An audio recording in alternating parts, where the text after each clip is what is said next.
All right, let me hear what I sound like. Okay, let's see if we got it right. All right, I got it now. I got it. Good grief, man. It seems like every 6 to 7 months I go in through a mic issue there for a little stretch, and then I iron it out, then I'm fine, and then it happens again. Anyway, all right, no sounding like a robot. Anyway, welcome. K Mega 405 coming to you live from the 405. I'm just your regular gamer talking to the intelligent gamers out there. My. What I was trying to say was that, man, I just was having a couple of days. Couldn't do my thoughts Tuesday. Had some things going on. Wednesday was wild. I'm getting called. It was great to catch up and talk to quite a few people yesterday. My Discord got hacked. It was nuts. People thought I was over here trying to solicit some crypto. I sit there and all types of crazy stuff going on yesterday. That do not, if you got a link from me on Discord, I told people that, but anyway, stay away from that. That is not me. I don't do anything with Bitcoin or crypto, any of that garbage. That is not me. Anyway, but I got quite a few calls. First person was Black Spartan. He's from the UK, and he's like, Mega, dude, I think you got hacked. I was like, what? What are you talking about? And then he was like, "You okay?" I was like, "Oh man, like man, it sounded like I had somebody on my ass, boy." And then I got hit up by some other people, man, that I haven't talked to in a while. And man, talked to PK. Haven't talked to him. We had a good long conversation, man. We was just catching up. It was good talking to the PK live. Real good dude. Anyway, just catching up on a whole bunch. We talked with quite a few people yesterday. It was really enjoyable. So on that front, the hack situation, I got that all taken care of. Man, it was my fault. It was definitely my fault. I'm over here messing around, going and looking into stuff, and it was video game related. It wasn't nothing like that. It was video game related. I hit a link and it took me, and I was like, uh-oh. I said, let me see what's going on, and I didn't clean out enough. I just knew. So anyway. Raichi, what's happening, man? He said, believe myself, an intelligent gamer. And in my opinion, Ninja Gaiden 4 was made by intelligent developers. 35 gigs for a beautiful game is so amazing these days. Brother, yes, as you see, you seeing some of my gameplay. Yeah, somebody, what that was my daughter said, because she hit me up too, and she's like, what YouTuber did you piss off this time? I'm like, bro, I don't even know. But I think, like I said, I think it was mostly me just going into, it was game related stuff, video game related stuff. And so I was looking into some stuff, and I was like, well, I said, man, interesting. And I'm a person that once I start digging into something, I like to go through rabbit holes. And of course, and then I found myself like, oh, so, should have known better. Should have did all the proper protocols if I'm going to go through rabbit holes, because I like to go through rabbit holes. So I like to learn and observe as much as I can. So yeah, it was crazy. So anyway, what's going on with you, Stanley? He says, dang. So he says, so, but yeah, agent, yeah, they were trying to get me, bro. They was trying to get me. But you know what? I kept it pushing. Man, it was wild though. Like, and other people was telling me that, like, Casanat, I think that's how you say his name.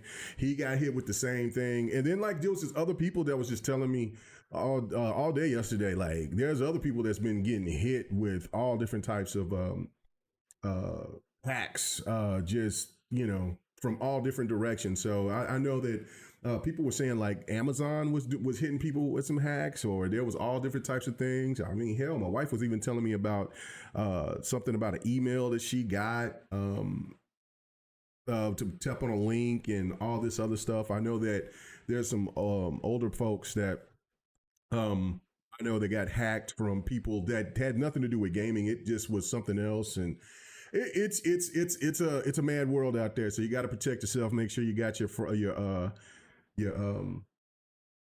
a VPN for sure. Make sure you got your some software that will counteract against malware and Trojans and all that mess. You know what I'm saying? Because little old Windows Defender ain't gonna go through what some of these people be using, man. I got all types of stuff. I got all types of stuff. So I had to I made sure I did some cleaning out, man. So anyway, and then my Discord is back. It's in line. It's cool.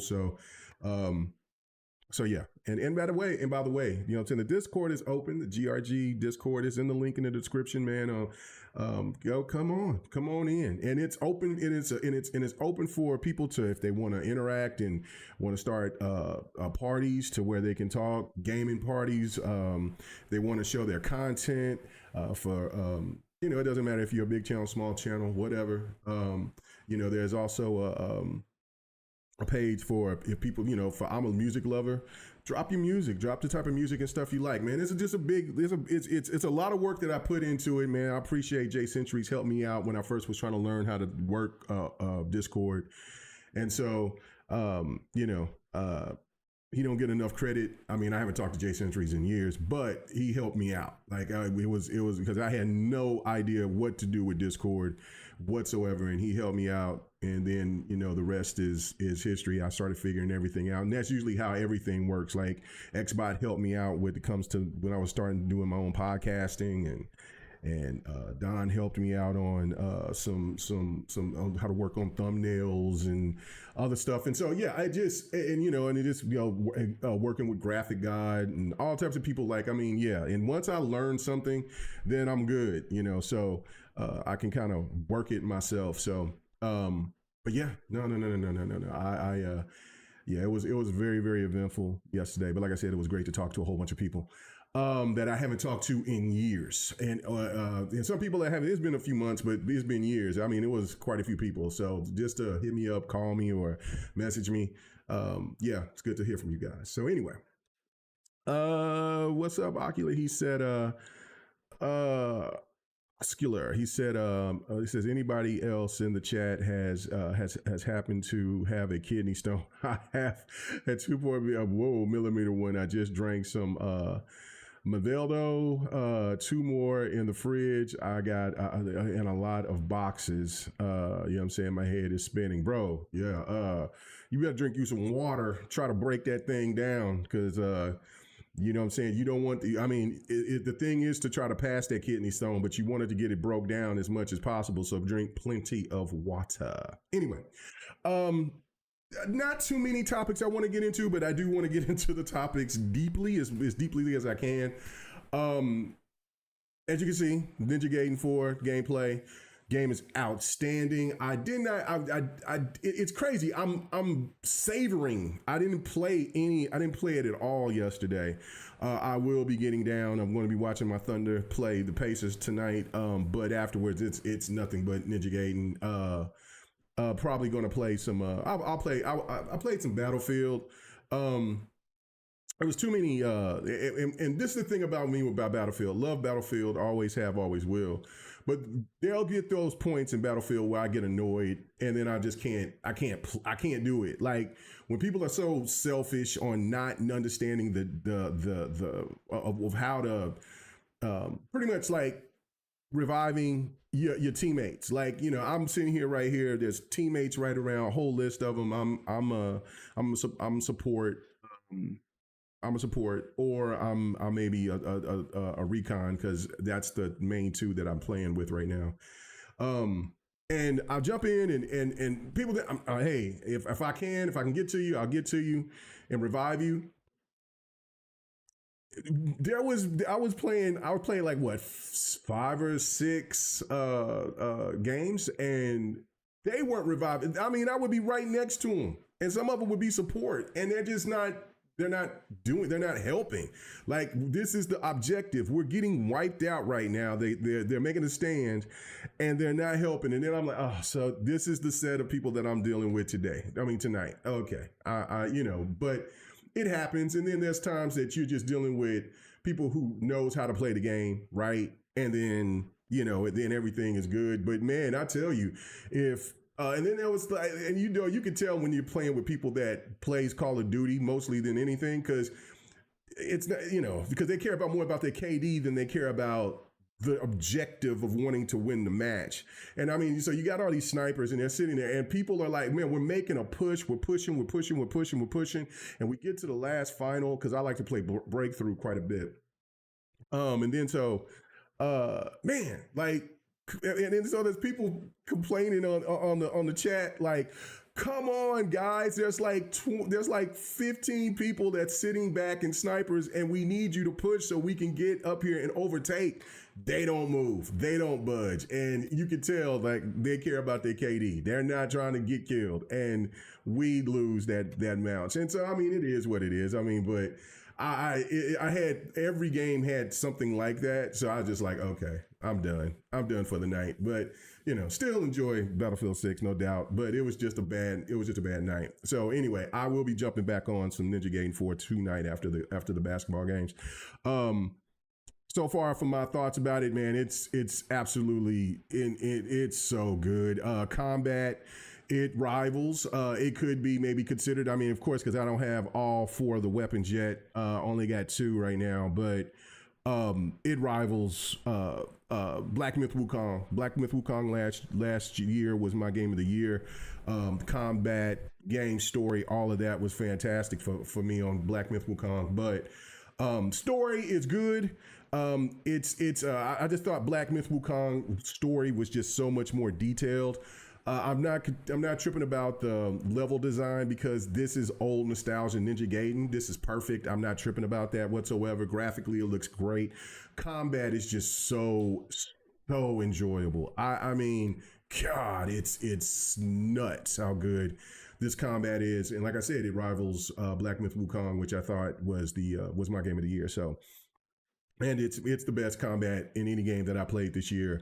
Going to Assassin's Creed, I mean, you know, South of Midnight, whatever, Vowed, whatever, everything. This is top notch. This is the king of combat. Oh, so good, so good, so good, so good. Anyway, I hope people get a chance to play it. If you have not, please play it. It is really, really good. I'm thoroughly impressed with it. Bosses, you know, you get challenged. It's challenging as it's supposed to be.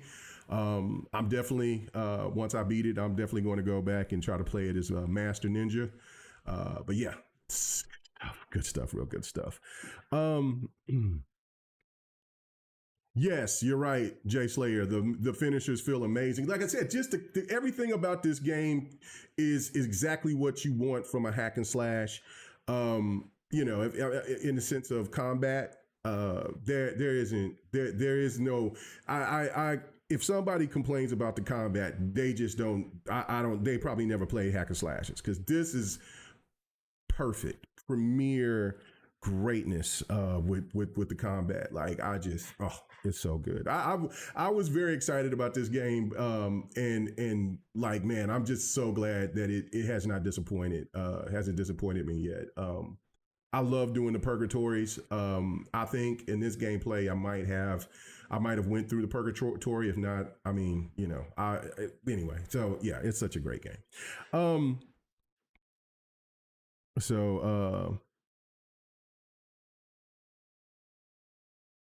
He said, I've never heard of that. He said, right. He says, roller coaster. Yeah, yeah, it's very painful. Yeah, kidney stones are no joke. I hear they're worse for women than they are for men. You would maybe not think that, but I guess in the sense of things, it makes sense. You know, of course, with women anatomy and stuff like that. You know, and it's according definitely how big it is. Like I said, like, you better hope that thing breaks down. So I would read up on, you know, drink a lot of water. I don't know if beer breaks it down or not, but I know you got to drink a lot of fluids to try to break that sucker down because that's once they pass, man. Oof. And as somebody who was called at E3 the water buffalo because I drank so much water, and I still drink water. I try to drink about 40s a day. I don't do it all the time, but every day at least I got to drink. This is 64 ounces, and so I try to drink about 40s bad boys a day. I don't, but when I do, I definitely drink one every day.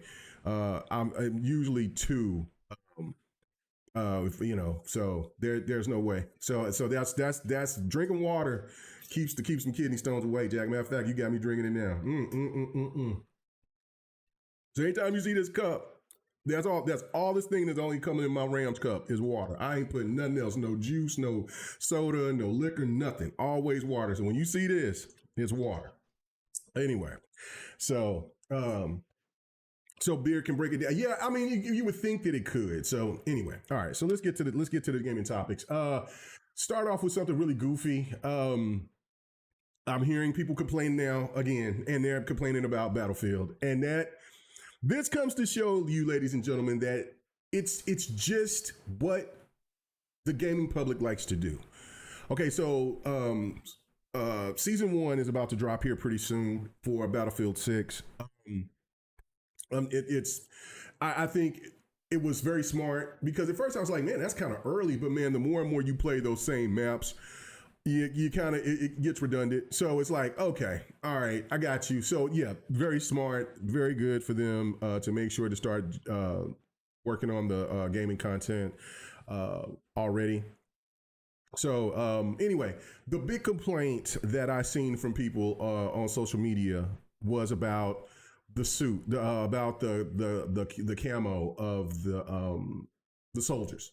So it's kind of they showed like different bright colors. There was like this bright blue and black and there's a green and there it's just also. So the complaint from people in on social media is that it doesn't it's not it exposes the characters too much.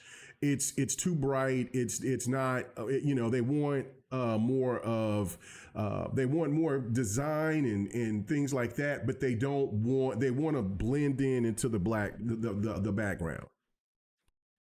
Mind you, the stuff is optional. And there you go. It never fails. Like they were just jumping on Call of Duty because of the Beavis and Buttheads and the American Dad and all that and the different characters from celebrity characters and stuff that you can play with and stuff like that and Gundam and all that. They're just so goofy, so goofy. But this is the problem. I get that Battlefield has always been kind of the more realistic. It's for the military, more military players, I believe, play. Call of Duty sells more people, but I think more military people play Battlefield than they do maybe Call of Duty. I know a lot of military people that do play Call of Duty, but Battlefield has a more realistic, in a sense, vibe. But this is a video game, guys. Ain't nobody responding when you getting blasted in the head. You know what I mean? And listen, you get a tank that shoots it shoots and blows up part of a building and you're waiting for somebody to give you a jolt and you're right back up and running. Like, I mean, none of that is realistic. And so when you're looking at these different skins, which are optional or camo or whatever, and they're just too bright for you or whatever the case may be, what are we doing here? Like, that's the thing that I just don't understand. Um, like again, you got people that's complaining about on Halo because I see you right. You bringing up about Halo's launch or the reveal. We're going to be finding something out about Halo tomorrow, or during this weekend at the Halo event, which is the tournament. Um, you got people that don't want clamor or sprint. You got different people that wants the old armor from Halo 1 and 2 and 3, and that's it. Nothing new, nothing this, that, and the third. Or or you got on Call of Duty, well, we want our soldiers to look like soldiers, and it's tiring. Like, and now I'm hearing people that's completely that was in the chat when I read this. It was basically like, man, I hope they bring in goofy characters now because it's like, okay, Battlefield is going to stay strictly about what's going on with you, Silent Cipher. Battlefield is going to be strictly more, combo soldier oriented. Like it's not going to have the goofy characters people didn't like in Call of Duty. Okay, understandable. But to now take this to the degree to where it's now you're upset about this to where you don't think that you're going to play Battlefield because this isn't what you asked for. This is I don't know. You know, like, and this is where as a developer now today in today's times, I could see them just saying, "Oh my God, this shit is nutty." I don't know. You want to listen to the community, and then the community gives you an idea on some things. You see that, but then yet you want to keep things fresh. It's see where gamers have gotten is that they've become so selfish into what they want. They don't care about any other aspect of it. Like, I mean, look, did I care about did I look and see the Beavis and Butthead characters or maybe celebrity characters in Call of Duty, some of them goofy, yeah. But I mean, it's Call of Duty. It's no different than something that you play when you play Fortnite. Like you got people out here shooting with people with squids and you got Goku, you got Naruto, you got all different types of characters. And listen, why Fortnite doesn't get flamed? I don't know. You know what I mean? Like it's just one of those things. Maybe it does. I don't know. I don't keep up with that game like that. I think when I play it, I do have fun playing it, but it's just not my type of game. I'm not into the battle royale stuff like that. But when I'm playing kind of stuff, I'm like, okay, yeah, okay, I'm getting shot by a goofy ass Beavis and Butthead. All right, well, let me go get there and launch their ass, and then I'm giggling, and then I'm just having fun. I'm just playing the game for fun. Nothing. You get people that get so serious and wrapped up into whatever that they're feeling about the game, they're losing the reason why they're supposed to be playing it, and it's supposed to be for entertainment. Like, I mean, I don't see, like, if a person that makes their choice of spending their money on a Gundam character, well, it just doesn't look realistic. Well, not respawning is not realistic, buddy. You get killed, you don't come back. You know what I'm saying? You don't come back, Jack. You're gone. It's finito. Chitons. It's over for you. So why are we, so like if and then you'll have people, let's just say that you want, and just like with Battle Royale. So people like that. And so they like that permadeath type of thing. Like if you just go ahead and you get wiped out, you can't come back and let your team do that. That's fine. That's where the options are. But I mean, when it comes to character skins and things like this and that, like, I mean, I don't know, man. It's nuts. This is Cypher said, Silent said, Battlefield is a saltine cracker military shooter where COD has fun, right? Like, I mean, listen, and I have fun playing Battlefield. It's just like I said, it wasn't last night. It was the night before last. Oh no, it was last night. No, it was last night. I just got tired of not the game itself, but just dealing with the people that I was dealing with. Like they weren't reviving anybody.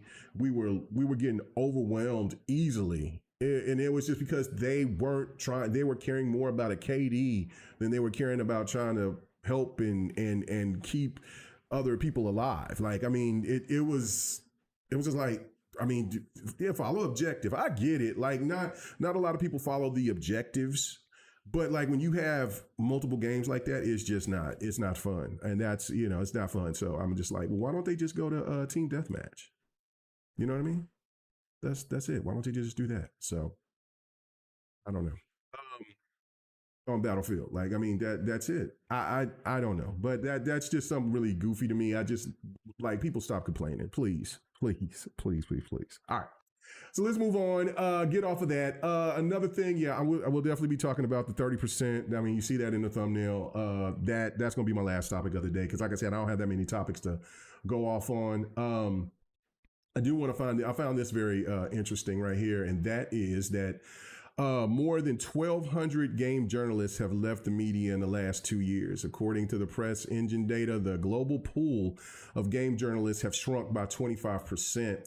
And it's saying right here,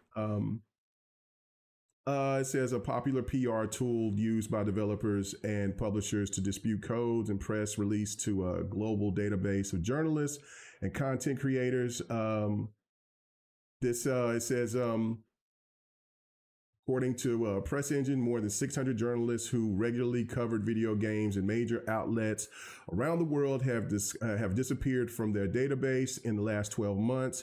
Virtually the same number of people left their positions in the 12 months before that, the firm said, and hasn't taken up roles in other media companies since. According to the Press Engine data of Tier 1 publications that cover games, which is defined as major websites, both specialist and mainstream, with 7-figure plus audiences, the global pool of game journalists has declined by 25% in the last 2 years. It said places from like IGN, Polygon, GameSpot. Says amateur, part-time, or freelance writers are included. The number of departures from the game media swells to more than 4,000 people since October 2023. The figures highlight a significant drop in numbers of people writing about video games, either because they've chosen to change professions or been affected by the wave of redundancies that have hit most major game publications since the pandemic. All right, so you got layoffs, which you also had, I forgot what firm that was. Was it IGN that bought all of these, mid to smaller publications and formed them into one? And then once they hired them, which is so ironic because the media is so obsessed. The gaming media is so obsessed with about Microsoft's layoffs. But they don't want to sit there and they want you to forget about their major layoffs. Right there, you've seen 4,000 from journalists to freelancers to whatever. Like, it's something that we've talked to, me and Don talked about on Dev and the Gamer, and for years. And that how gaming media is a dying thing. You might not say that because look at, they got millions of subscribers. That's fine, but then the product is not being received nowhere near as it used to be. Content creation is the thing. That's why some of the more popular, journalists, they're out there doing their own thing. They're out here now doing content creating, and still because they still have the know and the access to. Talk to people and things like that. Maybe not at the standard or the ability that they could at one point, but it's like that. Plus, also, you got to understand this too. These people are paid to act and to present games in a certain way. It's just the way it is. I mean, just think about this. Like, I mean, you're looking at this combat of Ninja Gaiden. And there was a couple of these big publishers that gave this game a 6. Like, I mean, because it's a Microsoft Studios game. Like, they funded this game. It's in the 80s. I mean, but they do not want to give Xbox a 90 rated game at all. They just do not. It is just what this is. Like, we have seen it witnessed. I have not seen this many games that's come out from a publisher like Xbox and they hit 80, 80s. Like they're the king of the 80 games, of the 80 rated games. King of them. It's nuts. Nuts. Now, I mean, would you say that you would rate Ninja Gaiden a 9? You could. I mean, we've seen some 9s or whatever, but it's still, the average is always coming around about an 8. Around an 8, 8.5, something like that out of 10. I mean, out of some of the classics that we've been playing, I mean, Xbox has been hitting on full cylinders with their games this within the last 2 years. 80s.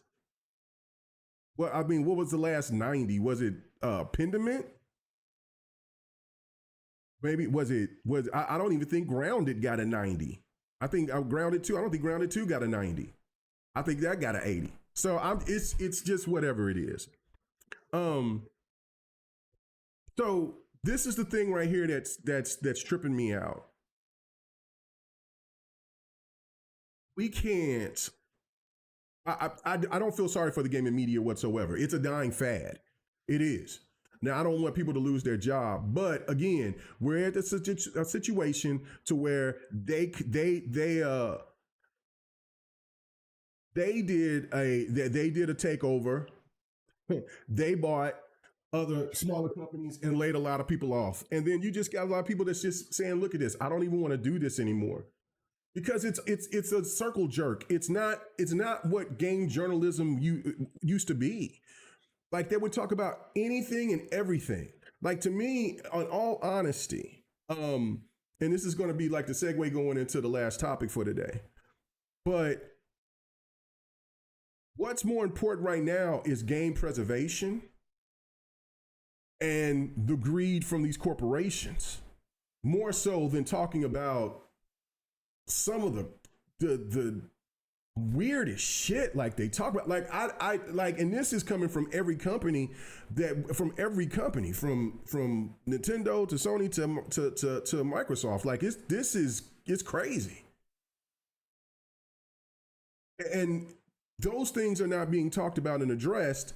More so, we're still doing console war talk. Then you look at things about where, okay, they'll talk positive about this game, that game, but then, like, I mean, I even seen somebody, and listen, I don't have a problem with what like Tataku do if they start getting political about something, or if, you know, it doesn't matter which side, if they're being political for their reasons behind something. Now, I don't agree that you need to be political about, unless it's just completely blatant and just foul.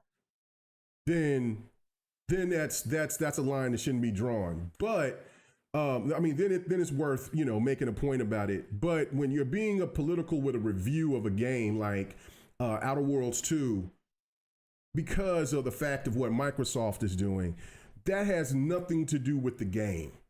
That's inexcusable. Like that to me is like, listen, I mean, you know, I aligned with that what was it? Was it VG? I think it was VG. With their thought process of what they were saying, but not for a game review, for a game that is not even that's not even in the equation. It's telling its own story. Why is it that real life stuff has got to be added to your added to your review of a game, of a company that's just funding the game, not making the game, but funding it? That's bizarre. That's the thing. Like there, to me, it's just like you can't take reviews seriously anymore, because again, they'll give a game like and listen, I've sit there and when I talked to PK yesterday, you know, of course, he's a huge, and I knew this. I said this last week. It was kind of funny that we sit there and we was chatting it up about it, but we was talking about the Pokemon game, right? And we on GRG Friday. I did not know this, and I think it was Husky Hokage that brought up the fact of, oh, look at this game here. The Pokemon game only cost $200,000 to make. And they're selling the game for $70, $80. $70 on the Switch 1, $80 for the Switch 2. They've already made their money because it's already sold millions. But then it's bare bones. It's not, you know, it's just it's not this, that. But when I'm looking at a journalist post and says, oh my God, this is the most fun I've ever had in a game. What? Okay, it might be fun. I don't know. I haven't played a Pokemon game in I don't know how long. But my thing is that if this is more of the same and not truly, you know, not truly putting in the effort behind it, then those things need to be addressed from journalists. Yeah, if the game is fun, but why are you charging this amount of money for that type of game that only costs $200,000? Like, I mean, that's nuts. So again, there's so many other things that the gaming journalists can talk about and address in a serious situation of what's going on within gaming. But It's not. And so I could totally understand this because it's a lot of a lot of these people are hypocrites. They're maybe not by design, or it's by choice. I mean, or maybe it's by design and it's not their choice, and maybe that's why some of those people have left, and then other people just get burned out on it. I used to see people I used to really pay attention to. Some of some of the people from Rev Games. I don't know if how many people remember Rev Games. It was when Adam Sessler left G4, and he started his own thing with some other people. I think with Tara Reid and I used to love that. You know what I'm saying? Even I used to get annoyed with the PC, the pro PC guy with the glasses. He was a pro PlayStation PC. But listen, it was a mix and a blend of gaming journalists that were giving their opinions, and so I was just like, oh, cool, loved it, loved that show. Loved it. And then when every Friday they would have like their little discussions. So they would like be at a bench, or they would be like a little place outside or whatever. And then they would just have their own topics that they wanted to talk about and stuff like that. I love that. We don't get that anymore. We don't get any of that no more. We just got pro Xbox channel or pro Xbox something on IGN, pro PlayStation something on IGN, and that I don't even pay attention to none of it. Even though I don't have a problem with Ryan McCaffrey and nothing, I just don't. It's not the same to me. It's just not. So, anyway. Why is Xbox the only company that must make creative games? No one makes more creative games than Xbox yet. They got zero credit for from the gamers or media the last 5 years. What up, Big Bad Mo? Shane, listen, well, we're gonna get into this. We're definitely gonna get into this. What up? Rev 3 Games. Yes, Rangy 4. Big Mo said, welcome back. Thought I missed it. No, I had audio issues, and so I did. And what I should have done, which I need to do every time, is just go ahead and just restart. Sometimes I don't have to, but like I said, I'll get to those moments where sometimes my audio will start freaking out like every 6-7 months, and then so I gotta, after some weird updates, because I know that the Windows update was causing some issues, like restore points were messed up, stuff like that. I don't know, but regardless, just got to just do the simple things until it irons itself out, and then we're doing whatever we're doing, right? So anyway, we're getting right back to that other gameplay. I can switch this gameplay now. Let's see, show some more, not the same, not just the same. Let's see, let's go here. Let's see what we do that. Well, here we go. Anyway, so yeah, it's expected. It is definitely expected.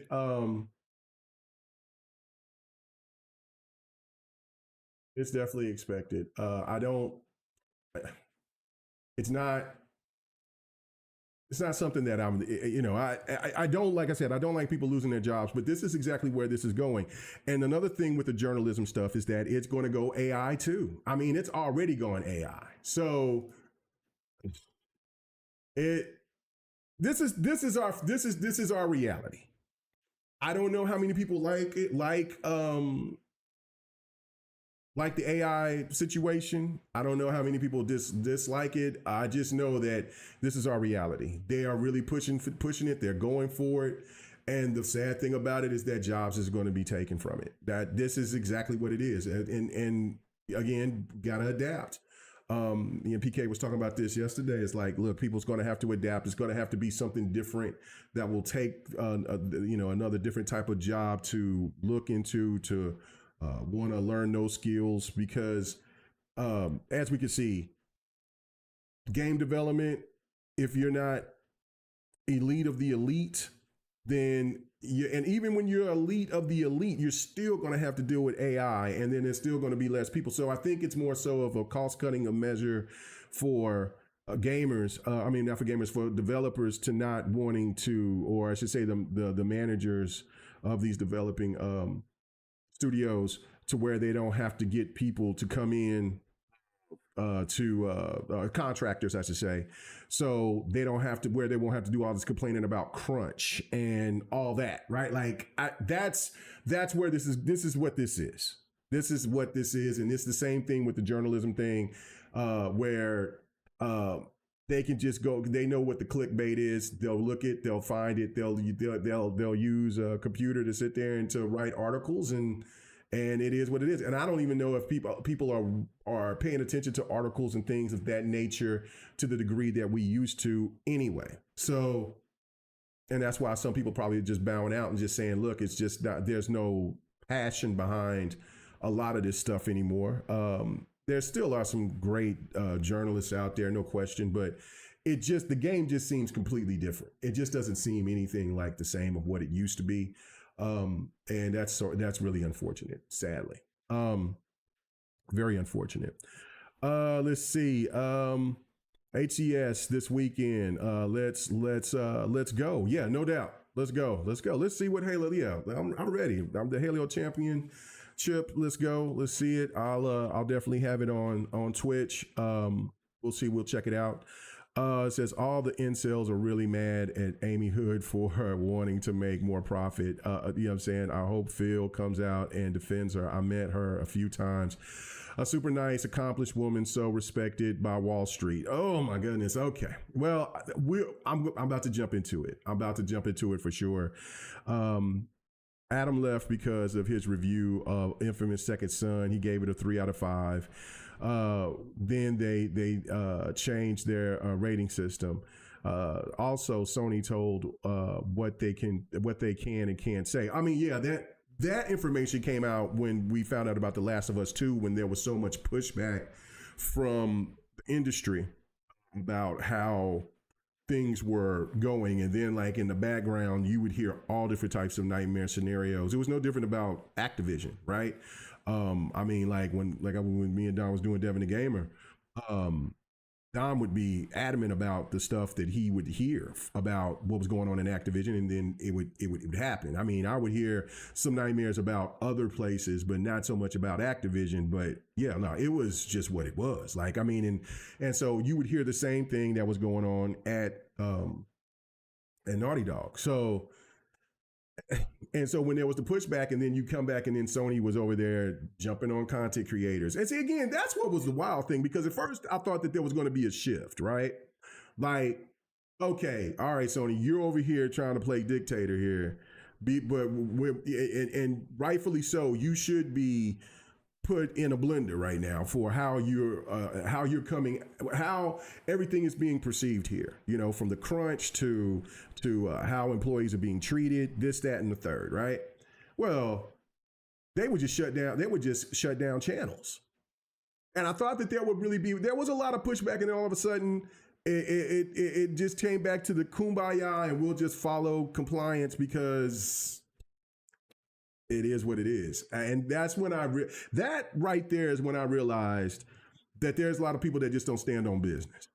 Like, I mean, there were some people that did it. They had their channels clutched down, but then there was people like, oh no, I gotta keep making this ad revenue. That's way more important than my dignity. So then they would just not talk about it, or just sit there and still glaze over PlayStation for something else. Like, you know what I'm saying? Like, not like they would just drill and stay focused on whatever the bad thing that Microsoft did or Xbox did. It was not nowhere near the same. So, and that's when I knew then. Oh, and I mean, I already knew about how the gaming media was already addressed, because I mean, most of these journalists were pro PlayStation people. You could just tell. Like, I mean, the rating systems and how that all happened and came about, it was a joke. And even though that Adam Sessler kind of went wild, so like I just think the toll of, just because like he's very political. I did not know that until like he just really came out and just was doing that and being very political. I just think it just hit different, because as a person, I still respect his work. Now, like the way that he would come after people, I didn't like, because I mean, listen, this is in any of this business, you're going to get ridiculed. I get ridiculed, you know, with a small channel. I could just imagine if I had 1 million followers, what kind of shit that I would be dealing with. You know what I mean? So it's like, but still, I welcome the smoke in that situation because I mean I'm going to say what I say. I'm going to stand behind what I stand behind. You know, I'll still try to be as respectful as possible, but there's people that just want to be ignorant just to be ignorant so they can get a rise or get some kind of attention.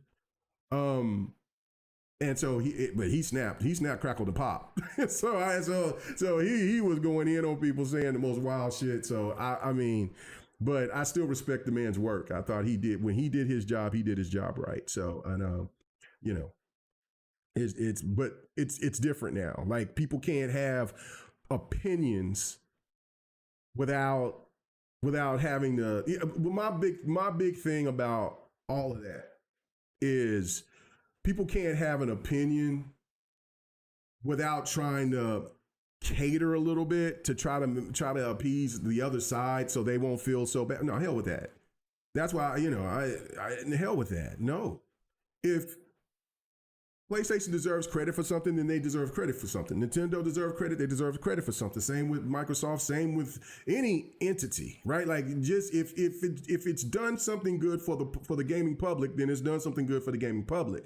But one thing that I've always got pissed off about Xbox content creators is that's like, especially when they maybe have had PlayStation gamers on, you show respect, right? You let them say what they have to say, but then you challenge them when you do, because if you go onto a PlayStation podcast, you're getting challenged.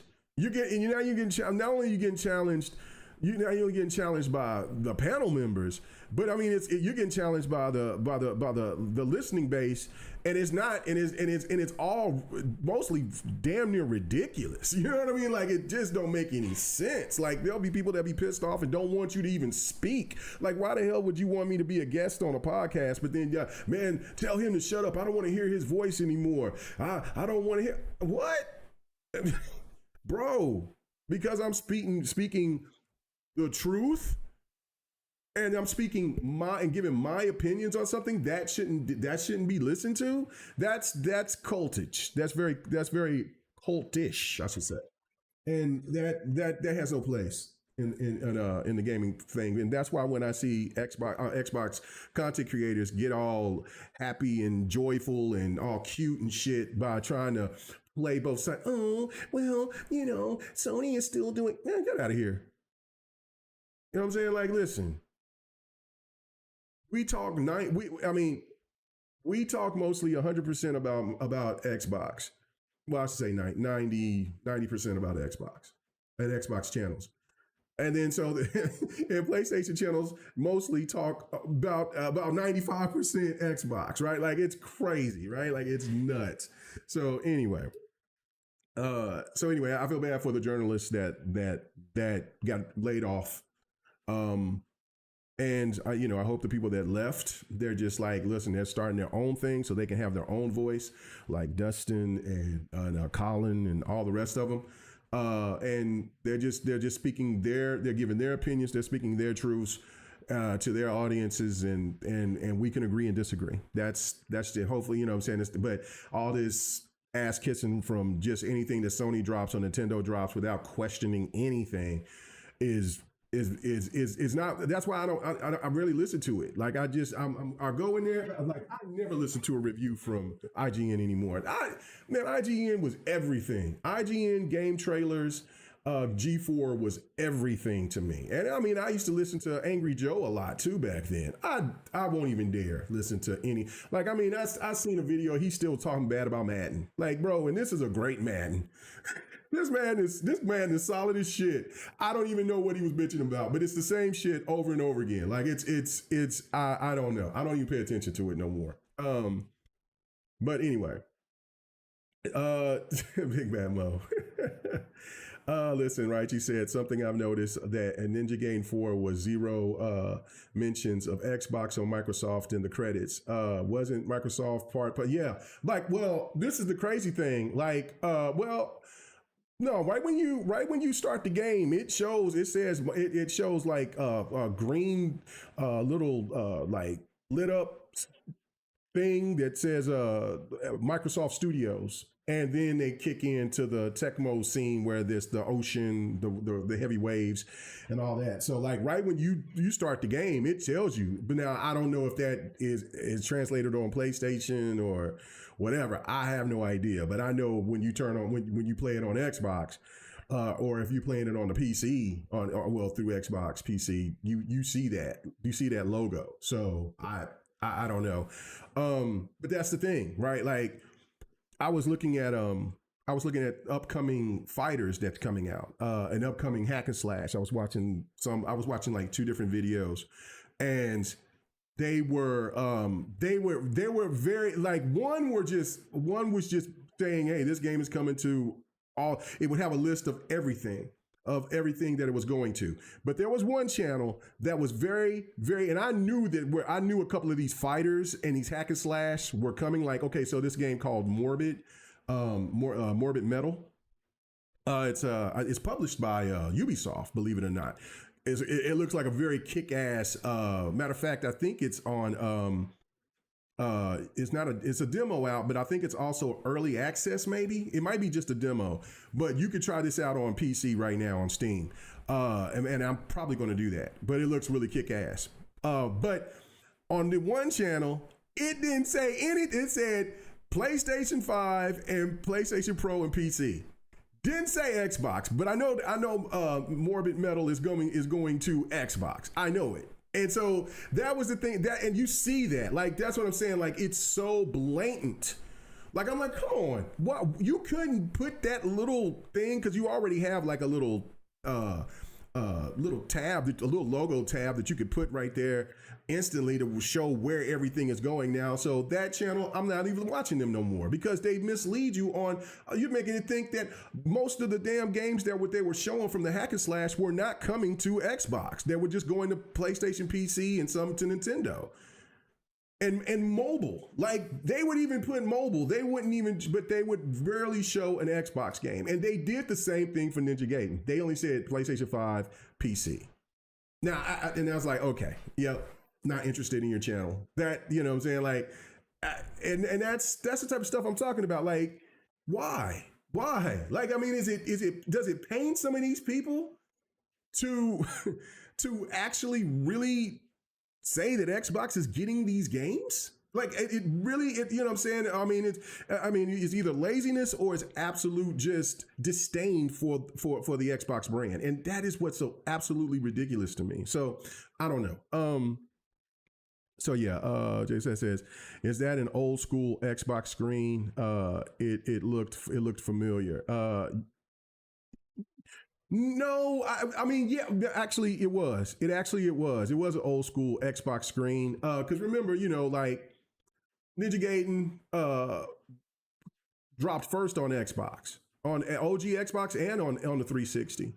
Because when they did Ninja Gaiden Black, well, was Ninja Gaiden Black or Ninja Gaiden Sima? I can't remember which one was first, but whatever the case may be. But they both came first on, and so did Dead or Alive 4 was an exclusive on Xbox 360.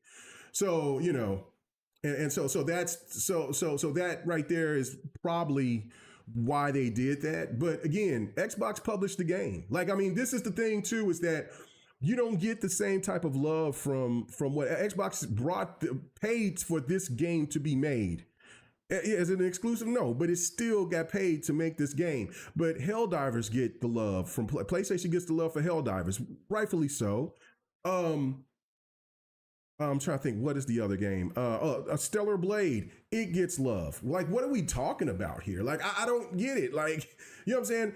Xbox has brought another great product to the gamers, and yet it's like you can't talk about it, and the media don't want to say it. It just rolls off the tongue wrong or something. It just makes no sense. Well, it makes perfect sense for the scheme behind shit, but it doesn't make sense whatsoever to be that biased. And it's clear the Xbox tax is a real thing, no doubt about it. So yeah, something about the 2026 because 2K is fire as well. Yeah, no. Yeah, no. Yeah. NBA 2K26 is good as well. Like, yeah, the sports games. Now, I don't know about FC. I'll look at the FC probably when it gets really cheap. Um, because I haven't played a soccer game in a couple of years myself. But um, I, you know, I don't. The whole bashing of the sports game of sports games is just ridiculous. Now, I mean, of course, does it deserve to be ridiculed for some of the things that they've done? Absolutely. Like last year, like last year's NBA 2K didn't live up to par. And neither and even though Madden last year was good, the franchise mode, which is probably the most popular mode on Madden, you know what I'm saying, was better, but it wasn't up to par. Now, this Madden is outstanding. College football, some people will say that it stepped down a little bit compared to like with gameplay aspects and things of that nature. Man, that game is still fire, man. I played the hell out of college football. I sit there and went through another like 3 seasons just about a month ago. So I mean, like, I don't know, man. Like I am enjoying these games, so I that's all I can go off of. When I'm playing people online, or if I'm just playing just to play, or trying to do a dynasty mode or friend. I haven't started the friend. I'm waiting for after the All-Star break and the Rams play. I think they play the Saints. I think that's when I'll start my franchise mode for the Rams. And then, you know, like I said, I know I've been saying it for almost 2 years now that I'm going to start showing me streaming playing sports games, and I haven't yet. Sorry about that. But eventually I'm going to have to start doing it because I play a lot of sports games. So just as much as I play fighters and everything else. So it's pretty crazy. But anyway, let's go and let's talk about this right here, the last topic of the day. Like I said, Angry Joe, he said used to be the biggest Xbox fanboy of the 7th generation, then last generation started that. Fast forward to this generation, and he shits on Xbox every chance he gets. Yeah, no, he does. That's why I don't listen to him no more. Like, he was a 360 fan.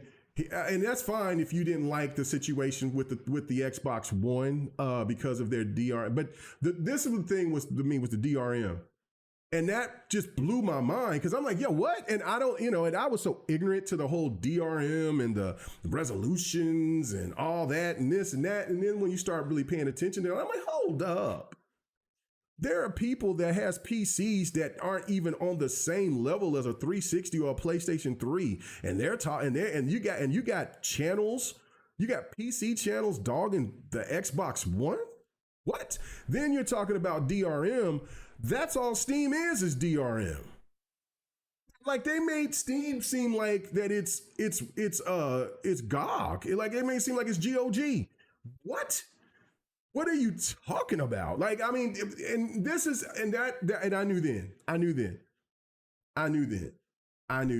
You know what I mean? So it was and again, it's one of those things where where you got a person who got he got pissed off at Larry Herd because he tried to make a got you moment and I'm gonna stick it to the man, and he got put in his place during an interview. He got put in his place by Larry Herd, and then Xbox said, we're not dealing with you no more. And then that's when he went straight anti-Xbox for him acting like a jackass. It was fine to ask the questions about the whole situation going on with the Xbox One, but he acted straight jackasses as though like he was, this big time journalist that could push on, that could just come out and just be a douche to somebody. Like that was unfortunate. So anyway, he says, to be fair, he says Xbox One DRM sounded like Ubisoft DRM. Yeah, it did. But Big Memo said second season of NBA 2K26. I'm trying to get that NBA Cup. I feel you, brother. I feel you. So anyway, let's go into it. Let's talk about it. Xbox, the latest news. One hell of a week, guy. One hell of a week. All right, so this is coming from Bloomberg. It's been all over the place. So Microsoft pushes Xbox division to hit higher profit margins. Oof. Um, right here it says management goal of 30% profit margin for gaming has led to job losses and canceled projects. Now, again, this is coming from Jason Shire and also from Dina Base, which I don't know who Dina Base is, but we all know who Jason Shire is. Shire, however you say his name. Don't want to butcher it, but respect the man's work. But he is he's a equal opportunist when it comes to bashing companies, but he loves really going in and digging into Microsoft. There's no question about that. But all right, let's read a little bit of this. He says Microsoft is asking its Xbox gaming division to produce profit margins that are well above the industry average, ratcheting up pressure on its video game makers during difficult time for the field at large. Over the last 2 years, executives at the Seattle-based software giant have set an across the board goal of 30% accountability margins in terms Microsoft uses in lieu of profit margins. According to people familiar with the business, the gaming division, which includes dozens of studios, has responded by canceling products, raising prices, slashing thousands of jobs, said the people who asked not to be identified, discussing nonprofit information. Now, see, again, I don't like that part. If you're going to go, and I understand, like, there are people that go in there and do leaks and insiders and stuff like that. But who are these people? You know what I mean? Like, and not that they should be ridiculed. But I mean, it's, you know what I'm saying? But if these people, like, this could be, like, for instance, I'm just saying, this is hypothetical. I'm not saying this, like, but I'm not saying this to try to dumb down what's going on or what's about to approach us with dealing with Xbox. But the way when you sit there and said the people who asked not to be identified discussing non-public information, that shit could come from Tim Dog. You know what I mean? Like, who knows where that's coming from? Is it the guy that goes and pushes the intern that pushes the papers to deliver the papers to the executives? Or is it the people that are right next to the executives? Are these the people that are these are devs? I mean, that part right there, and I don't know. I don't like that part, right? Like, I just like, if I'm going to come out, I get it. You want to keep your job. You're making good money. So, but I don't know. I don't know. I'm about integrity, bro. Like, if I'm going to stand on business, I'm going to stand on it. I'm going to die on that hill. That would have said right there, Xbox employee or Xbox employee, you know what I'm saying? K Mega, then who has identified this, who has gave out this information to us. That's because I'm saying, man, make this shit public. Let it come out here so the people can have a moment of outrage for this. Demand for something a little bit. Demand what are we doing, right? But then, like, I don't want to tell. No. I still want to make this bread, but I'm going to sit there and feed you some information to cause more of a shitstorm. I don't know. Anyway, the average profit margin in the video game industry in recent years has ranged from 17 to 22%, according to estimates from S&P Global Market Intelligence, while coming in between 10 and 20% over the past 6 years at Xbox. Court documents from the 2023 revealed that Microsoft's gaming business had a 12% profit margin for the first time for the first 9 months of the company's 2022 fiscal year. The new goal, which hasn't been previously reported, is at a outer range of what a gaming studio can typically reach in a boom year, said Neil Bauer, or whatever. Just Neil. Let's say Neil. An analyst with the S&P Global. A 30% or better margin is usually reserved by a publisher that is really nailing it. In the past, game makers at Xbox weren't asked to hit numeral targets, said the people, and were largely told to focus on making the best games possible without worrying too much about the finances. The new target is implemented in fall of 2023 by Microsoft Chief Financial Officer Amy Hood, whose team has taken a larger role in the gaming businesses in the recent years. Okay, so here we go. Now, you've heard me say this for the last couple of weeks about the four horsemen of apocalypse, which is that staff with Amy Hood, Sadia, and there's two other members, right? I said it. I jokingly said it, but I said it. Like, Phil walked by Amy Hood and saying, "Where's my motherfucking money? Like, where's my cash? Where's it at?" You know what I'm saying? Like, I mean, Sadia don't seem like, like he would, I mean, he could be on that level. You know what I mean? Like, he's telling like Phil's over here in the meeting and he's like, "Man, where my money?"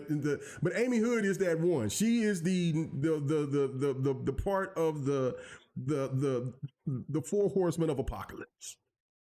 Where my money? Every time.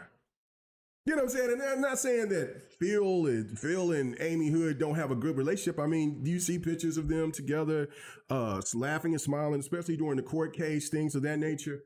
I mean, they've been knowing each other for a very long time. I'm sure Phil's been there for 40 years. So Amy Hood's been there for I don't know how long. So it is what it is. But there is no nonsense. She is no nonsense. That panel is no nonsense. That four horses of apocalypse ain't bullshit. It ain't. And this is the thing. If there's anything that will have me worried with Xbox, it's this.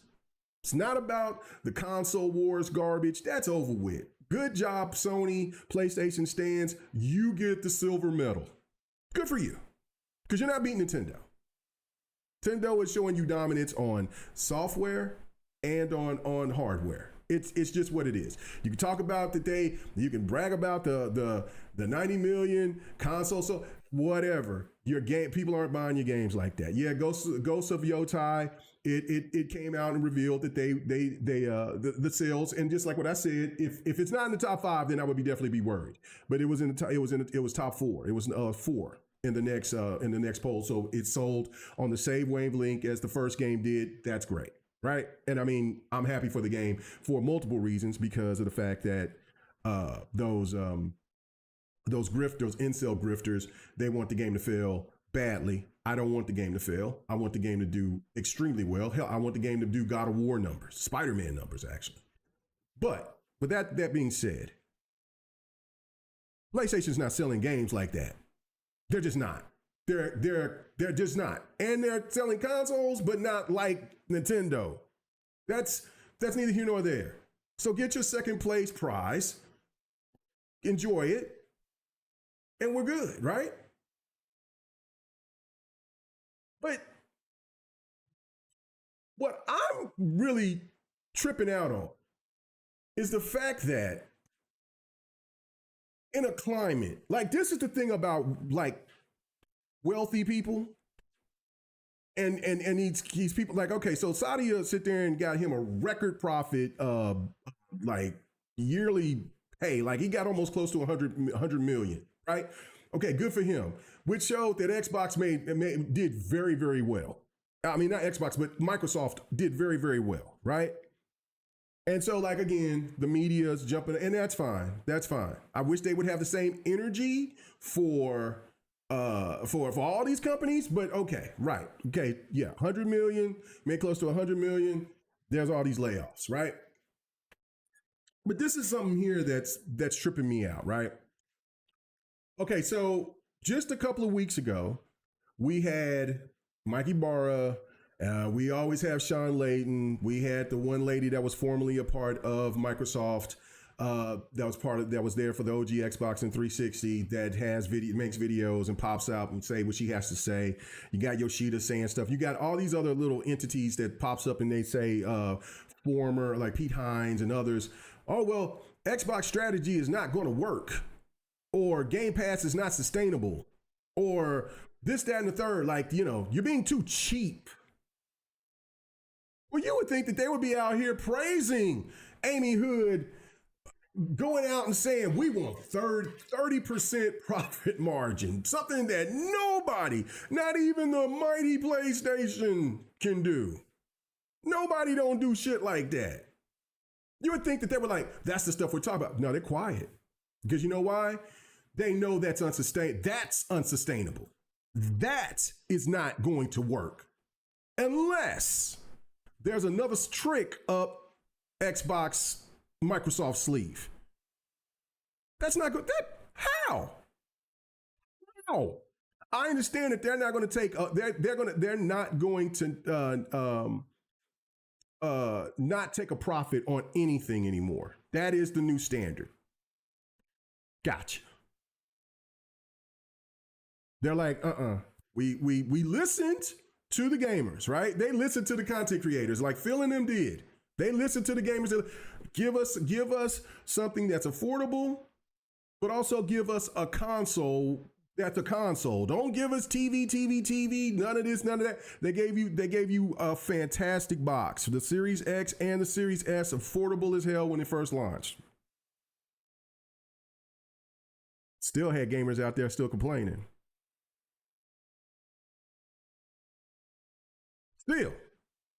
Still complaining. You saying no TV, while PlayStation's over here implementing shit. The Nintendo Switch 2 is just nothing but a mirror of the Xbox One. Except for of course, the games, but I'm talking about like the hardware, what it pushes. Like, I mean, the whole, talking with people, the online factor, the camera, all that. Oh my God, the camera was, people was putting tinfoil over the Connect Eye, over the camera. Oh. Or not even plugging it in. We good when Nintendo was camera. Hell, at least in America, Microsoft is an American company. Oh, Nintendo, they're a foreign company. PlayStation, they're foreign companies. Give me the iToy. Give me the Nintendo camera. I'm cool with that. I could trust that.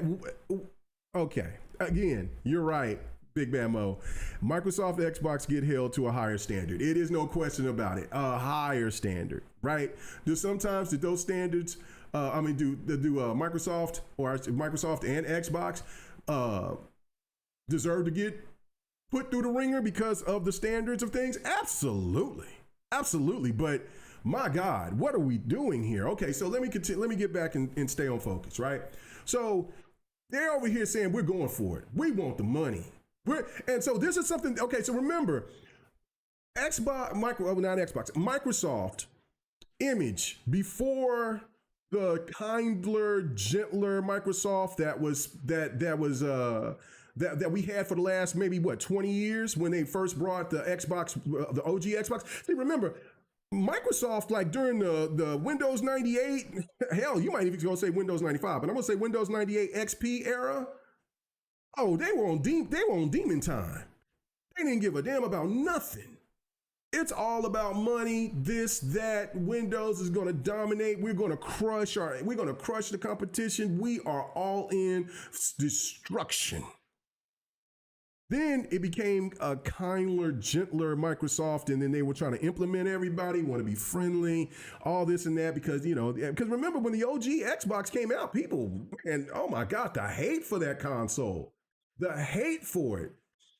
And then what they did is that they brought absolute heat, and they had a really good product that was absolutely changing the game in the console space, that people had no choice but to respect it. They still hated Microsoft, but they had to respect it. And then when the 360 came, it was the darling. It was everything. It blew people's minds of how awesome that console was.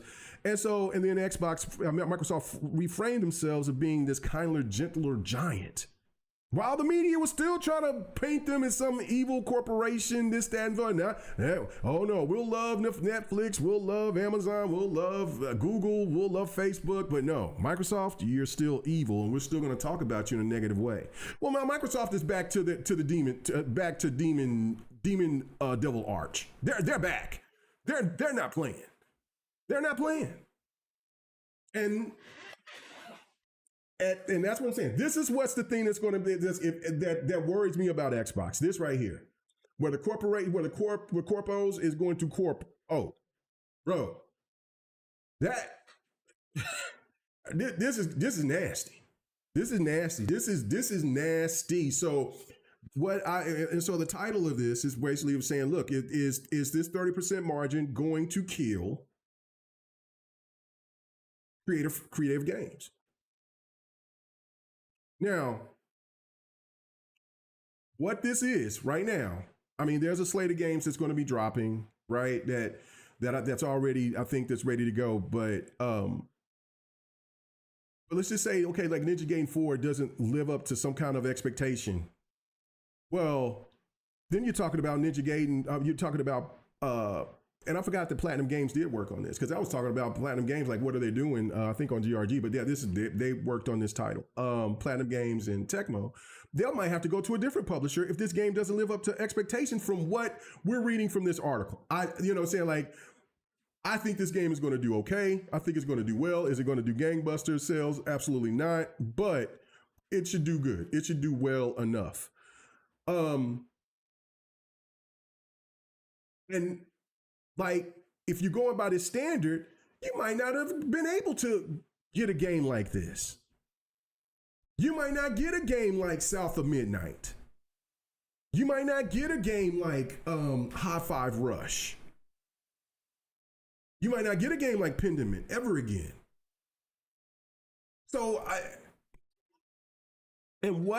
And this is not just an Xbox thing. Let's get this out the way right now. I know that the focus is on Xbox, but this is not an Xbox only issue. This is an issue throughout the industry. Throughout it. It's no different than what PlayStation's pivot has been. Like, they're going with all this online. They're seeing like the online thing is not really hitting, except you got Helldivers 2 that's an absolute hit. I mean, PlayStation only needs a few hits, but I mean, everything that they've done except for Helldivers 2 has been an absolute fail on the online aspect of stuff, except for, like, you know, they got a mobile market that's strong or whatever, but and then, like, of course, like, you know, you got the Genshin Impacts and those games do really well. But that's an MMO. That's not a live service. I mean, I guess I don't. Now that's something I need to know because it is a lot always online game. You know what I'm saying? So would that be considered a live service, or is it just considered an MMO? So I don't know. People in the chat, let me know. But regardless, but this is why PlayStation's making this pivot, and they're already talking about, hey, we're going to do cheaper. I mean, just like what they did all that stuff when they laid off all these they canceled these studios, they laid off all these devs, and they're like, look, we're going to start cutting back and making these games cheaper, and there you go. But at least Sony's execs ain't saying, corpos ain't saying, man, we want 30% margin. I mean, they may want it, but then yet, look at what's happened with the PlayStation's creative freedom. You don't see none of those type of games like we used to see that was on PlayStation 4, PlayStation 3, PlayStation 2, PlayStation 1. None of them. And Xbox is finally getting to that point to where they were during the OG Xbox and 360. The Xbox One was abysmal when it came to second party, and they had some pretty cool indies, but it wasn't enough. And now you're on Xbox gaming division is on stride. Like, they are killing it for the last couple of years, gaming wise. And here we go. So it's okay. That's what I was thinking. Fahim, he says technically an MMO is a live service game. That's what I was thinking. So yeah, that's what I was thinking. But I just wanted to make sure that I had that terminology correct. He says they literally became an internet empire. What did you expect them to think? No, I mean, you know what I'm saying? Like, oh, no, they're talking to himself. He says Xbox got literally no credit from scum content creators and gamers for the most value in making tons of artistic games. I love the premium pivot. Listen, and that's fine. You can love that. Like, I don't love it. I think that I think that it's greed. But like I've said before, which made people not, that wasn't a fan of what I had to say, was basically just coming out and just saying, look, I I do like the fact that I do find value in Game Pass, the top tier. I still see the value in it. You know, I've had many of conversations with people online on different social media platforms. And it always comes down to people's, you know, the people that are legit serious about it because they're, you know, they're hurt by it because they really do like Game Pass, but they don't like this idea of where they need more money. Um, Compared to just people just using the same talking points that they would hear from their favorite content creator that hates Xbox. You know what I mean? Like you could just tell because they got the same stupid talking points all the time, right? Compared to a person that's genuinely just like, damn, I really want to, but I can't afford this, or you know what I'm saying? Damn, this, you know, it's not. You lose, like we were talking about, lose some credibility behind it. You know what I mean? Um, so I'm not a fan of the pivot of the raising the price, but we all understand now why. Because Amy Hood is like, listen, where is my damn money? I want this money. So and this is one of those things, and again, you know, in the DMs, I'm listening to people and what they're saying, and you know, and usually a lot of times there's a lot of people that goes completely overboard. You know, oh, it's Windows gaming, Xbox is done. I mean, how Xbox has been done for the last 20 plus years. Xbox has been supposed to be out and dissolved for a long time ago, right? But the one thing I do, but for one, this first time, this does make me nervous because this is not because again. What we have is Xbox being completely taken over from the corpos. And the corpos, they're the ones that's going to be the ones that makes the decisions at the end of the day. Now, I know Phil's at the table, but will Sarah Bond be at the table when Phil steps down? Or if it's going to be Matt Booty? I don't know. You know what I'm saying? Most likely everybody thinks that Sarah Bond, I hope it is Sarah Bond that's going to be in charge of Xbox once Phil stepped down. But this right here, it seems like a hostile takeover in a sense. I don't know. You know what I'm saying? This could be a mutual take, like, man, go ahead, do what you got to do, whatever. We got the ABK thing, whatever. I don't know. It doesn't sound like Phil is fully on board on that, but like I said, I'm not all in the inside like I used to be to know that. And like for the things that I was talking about before, and I hate being right on my trends because, like I tell you, I'm a person that sees the trend, and I knew it. I knew this type of stuff was going to happen. But again, I always want people to look at it from a broad perspective, not just tunnel vision, looking just right at Xbox. Because this is an industry problem. If you read what Jason said, he's saying like this is an issue that's you know in a climate where gaming at large is in bad shape. I mean, I don't think anybody talked about this. The CEO at Remedy stepped down today. Gaming is in a pickle, Jack. And I'm telling you right now, I made a video about 8 years ago talking about how serious it will get once the big corporations start realizing how much money gaming can bring to the table. Because once they get their grubby hands into it, they get these investors and all this stuff. And I mean, it's always kind of been that way, but not to the degree of what we've seen it here. And that was about, like I said, that was 8 years ago when I made that video. I'm like, it's going to get ugly before it gets better. And now we're in the ugly. They're pricing us out. And it's deliberate. Now, I don't know if, you know, I mean, the pivot from the exclusive talk, like from what Phil and them all said, that I mean, Amy Hood is the one saying that the four horsemen of the apocalypse has made that clear. You're gonna give us our goddamn money. We want it all, and we want it quickly. Because it's also that Microsoft has got to sit here and got to do good about this AI stuff. All these tech companies has got to be on point with this AI stuff, man. And that stuff costs a lot of money, Jack. A lot of money. and it's going to be a lot of resources. And what this could mean is that for not only just for Xbox, but for a lot of companies that's got to show and prove, because again, not to get all political about it, but this administration is is really all in about this AI stuff. And you see this stuff about jobs. China is kicking America's ass when it comes to the AI thing right now. So America's got to get busy. So this is a part of it as well. They want their money. They want that money. They want that money as soon as possible. And maybe at one point in time it used to be different, but then when the new administration came in and they're talking about no. We got to be focusing on this AI stuff. We got to focus on this, that, and the third. And then old Microsoft is now back. Like I think Jez was the one that said this, and he was right. Like, I mean, Microsoft has been slowly coming back into their demon arc by Surface gone. Cut it out. Microsoft, hey, where you at? Or you'll be next. We need our motherfucking money. It's a wild time. So also it's like it's just been also like for Microsoft to, with the Microsoft phone and all that other stuff. We'll see.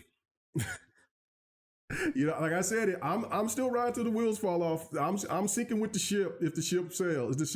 I don't see, it's not something that's going to happen overnight. But be ready, people. Shit ain't going to be cheap. And it's not going to be cheap for like for the first person that'll come out here and maybe listen to this, and they'll say, oh, well, that's why I'm going to PlayStation. Well, good luck for you, because you know what? those games are going to be $80 over there too. Just like Nintendo's already doing this. I'm guarantee you, once Grand Theft Auto comes out here, you got to listen to what these former CEOs and these devs and these other people that's talking, they are really, really, really, really trying to push for higher price games. They are really trying to push. There's media people out here trying to really push for $80 single games.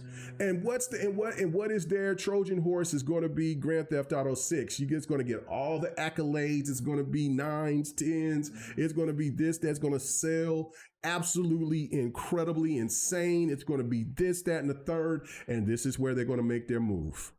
Every last one of these companies. Now we good to push for $80, right?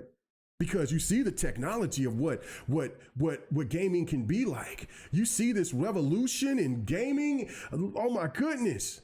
Not to let you think about how long it took to make Grand Theft Auto 6. See, this is the thing right here about where content creators don't follow the trend, it's all about tunnel vision, because it's all about grifting to try to get as many views and ad revenue as possible, right? And just stay on the message of bullshit.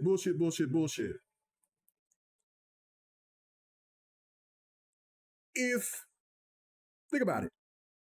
Okay, Grand Theft Auto is so good that it's allowed to be $1 billion. It takes $1 billion to make this game. And it takes, 15, 16 years to make? Or to draw, 15, 16 years to make? A PlayStation gamer and an Xbox gamer is not willing to sit here and to wait for a game. It doesn't matter if the game is $1 billion or not. Wait for a game that's going to come 15 years later. Grand Theft Auto can do that. But the gaming media and these rich hound dogs out here that wants this money is going to talk it up. Oh my God, like every studio can achieve this. But we just need that $10 extra from you yet again. Don't worry about, please don't look back on last year, don't look at this generation about the games that were $70 and they were broken, and don't look at that, please. Look at Grand Theft Auto.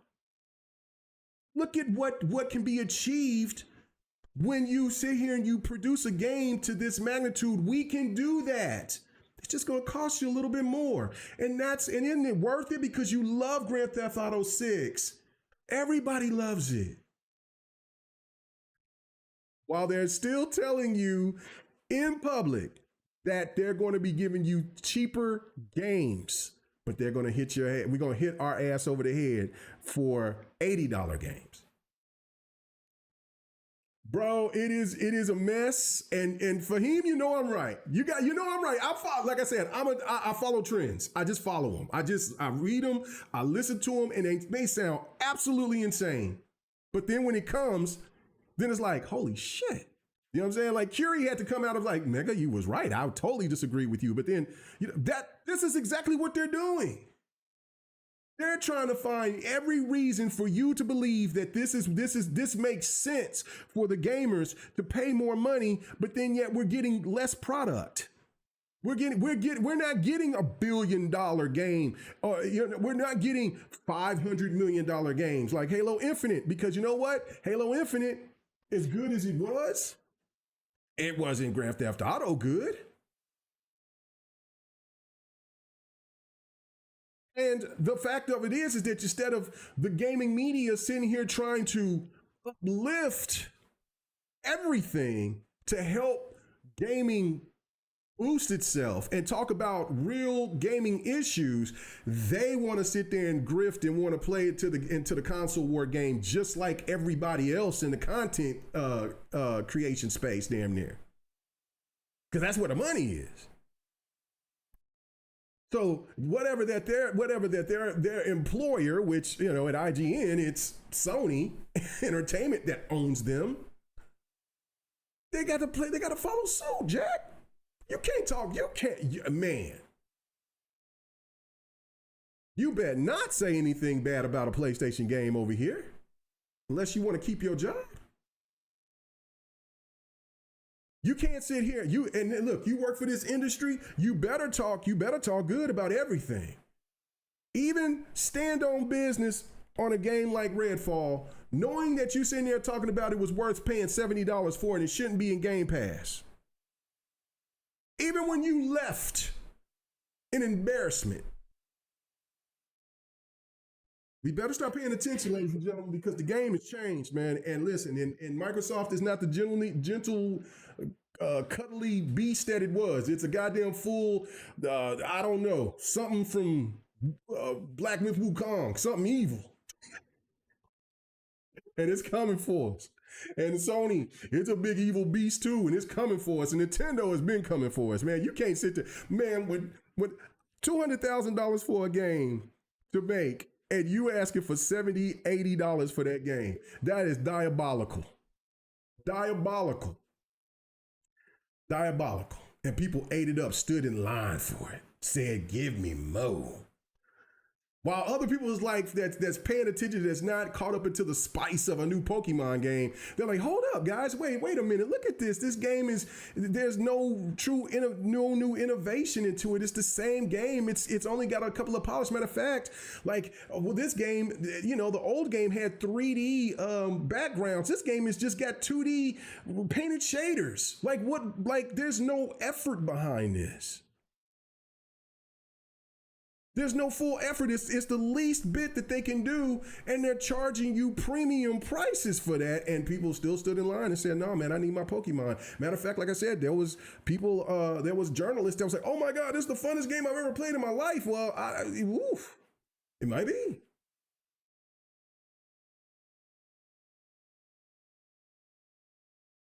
Well, Yobi said basically Sony saying talk to me nice before I get lit on you. Right. Like, bro, Microsoft is now is now on their demon devil arch. Microsoft is back.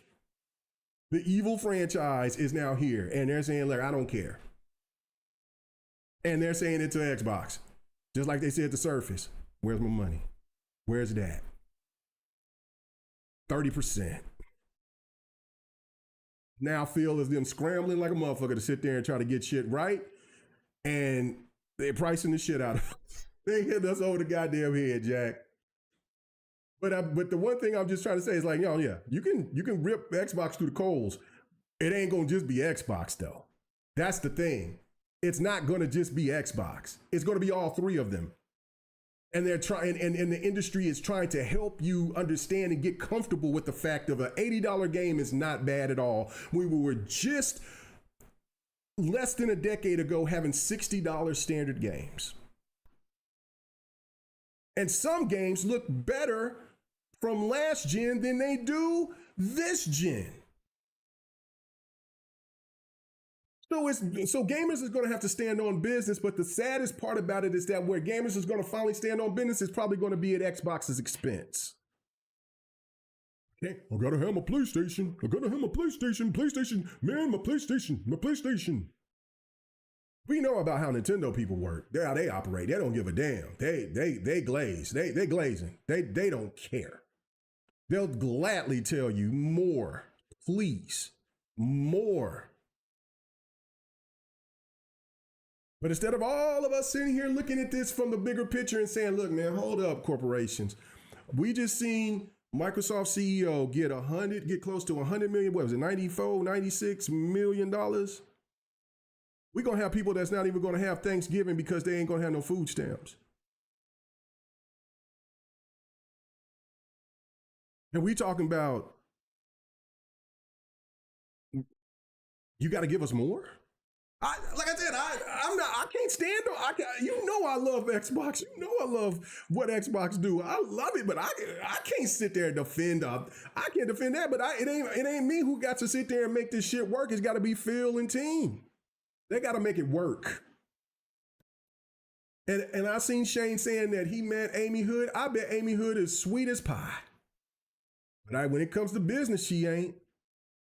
When it comes to that goddamn money, she ain't got nothing for you but pain, because you're gonna have to be paying. Boy, listen, this one troubles me. Not having a console garbage, Xbox exclusives and all that. That don't bother me. Like I said, I turn on my Xbox, I turn on my Xbox, or I turn on my PC. I'm playing my Xbox games. I'm absolutely content. I'm fine with it. I've still got the Xbox ecosystem. Everything is beautiful over here with me gaming wise. But going forward, man, it's looking ugly. It's looking ugly for everybody. And it's not just for Xbox.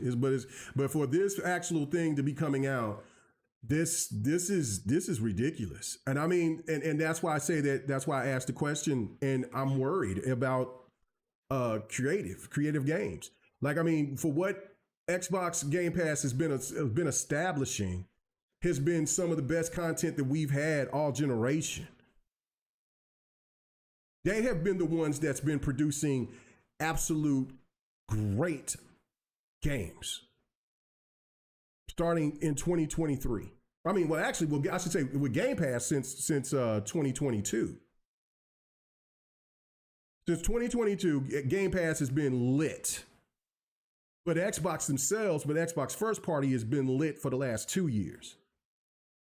So much so that we have been hearing rumors upon rumors about that damn game that's supposed to have been trash, Starfield, coming to PlayStation. Oh my God, Starfield is coming to PlayStation in 2026. How many times Starfield is supposed to be on PlayStation already? And hell, we're supposed to be getting Starfield 2 as a PlayStation exclusive by now.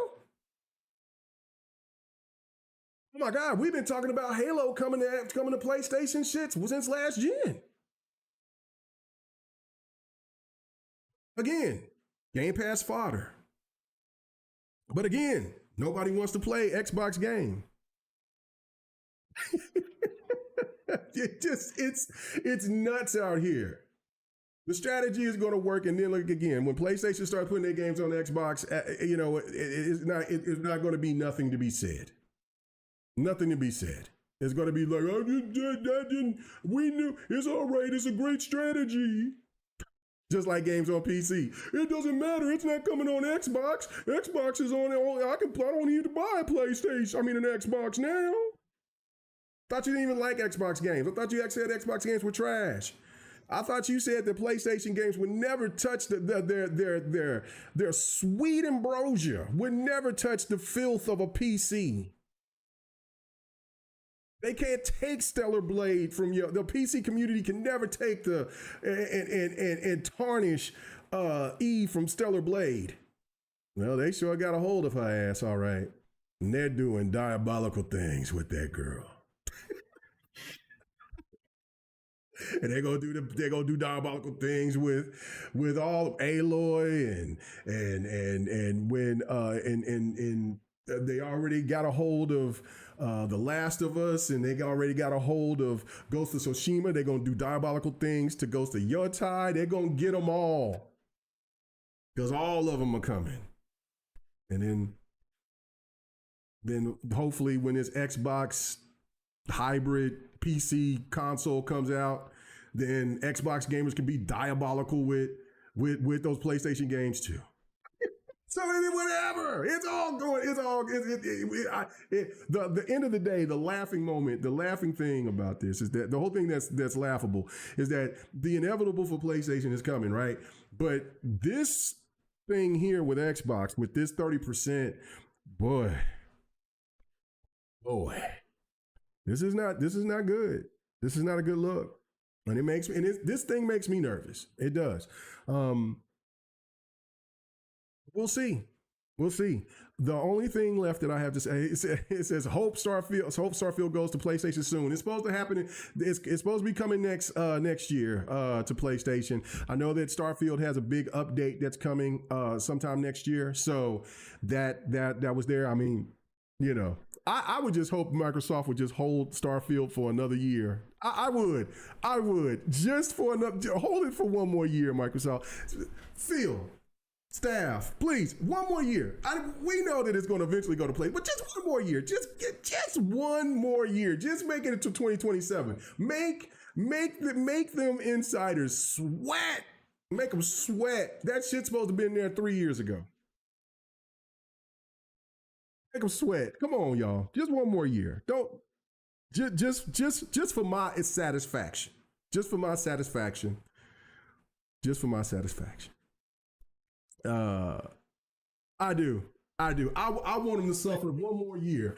I want those insiders to catch another L. I want it. I want it so bad because the fact of it is that they talk so bad about that great game. That game is so good. Starfield is so damn good, and it's the best game ever made. No, but it's a good damn game. It's very enjoyable, and they dogged that game so bad because they were so jealous.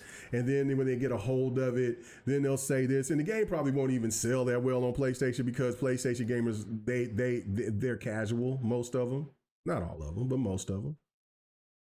So we'll see, we'll see. But just one more year, Microsoft, just for my satisfaction.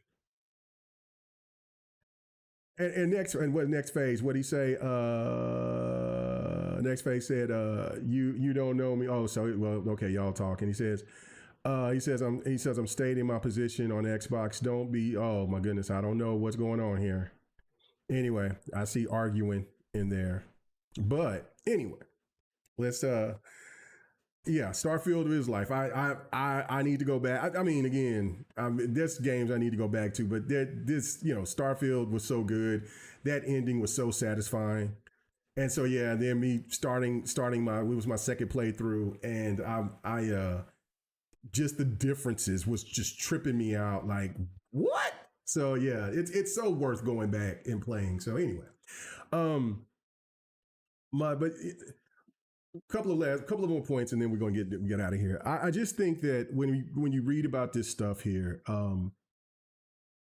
it is it's troubling because like again, because of these moves, that's what canceled Everwild, Perfect Dark, and this Project Blackbird, which I have no idea what that was, and Contraband. Maybe that was Contraband. I don't know, but I don't know what this Project Blackbird was. But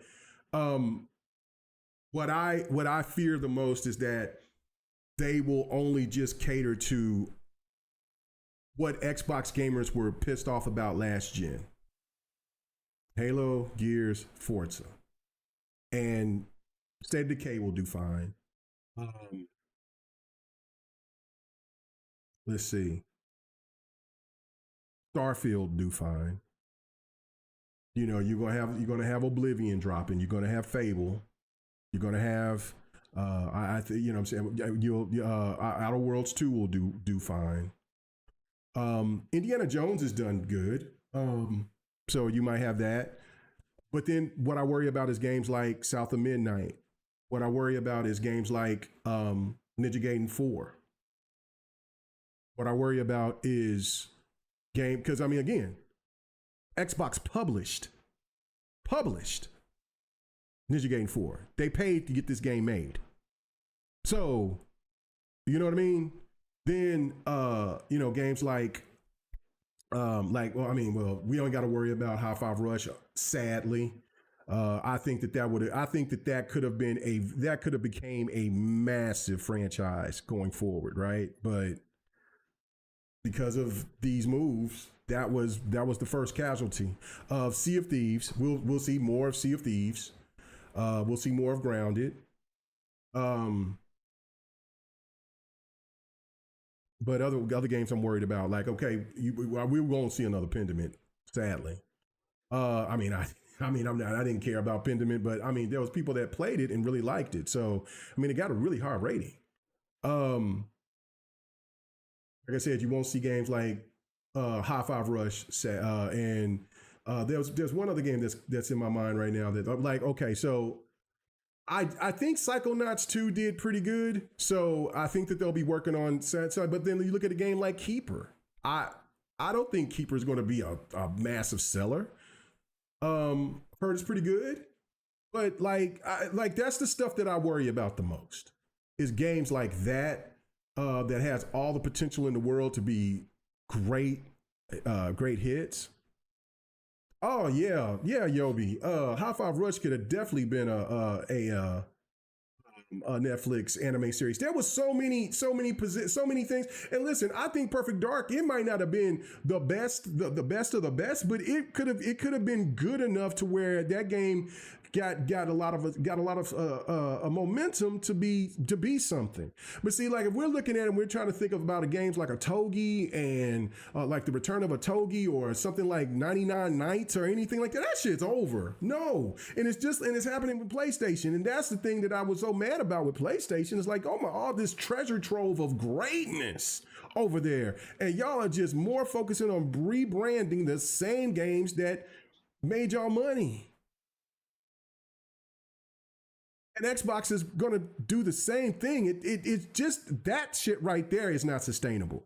Because remember how bad that it got for Xbox during the end of the Xbox generation, because it was just the same shit. And then if you got games being delayed, like Halo Infinite got delayed, and if anything is not perfect with Xbox, right? Remember, held to a different standard, even if it's good, but if it's not perfect, then it's going to be shitted on anyway, and it's going to be docked. And so then you get sevens instead of eights, instead of eight or nines. They're damn sure you're not going to give you tens just because your name is Xbox or Microsoft. And there you go. And you're going through the same shit again, and then you're going to have gamers saying the same shit that they were saying last gen. We want something different. We want creative freedom. We want new games, and now these games are here. We have for what Xbox has done and achieved, for what they went through last generation to this generation. It is night and day, and you seem like that with this, there's a possibility we can go right back to what the Xbox One generation is. And if that's the case, then you look if that's the case, then you have that. Then you'll have a console that's going to be $800 to $1,000 easily. Then you're going to have that handheld that's $1,000. Then you got the other Rogue that's what, $500-$600.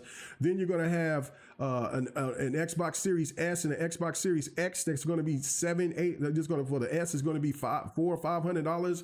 $400, and then you're going to have the X being $700-$800 for old hardware.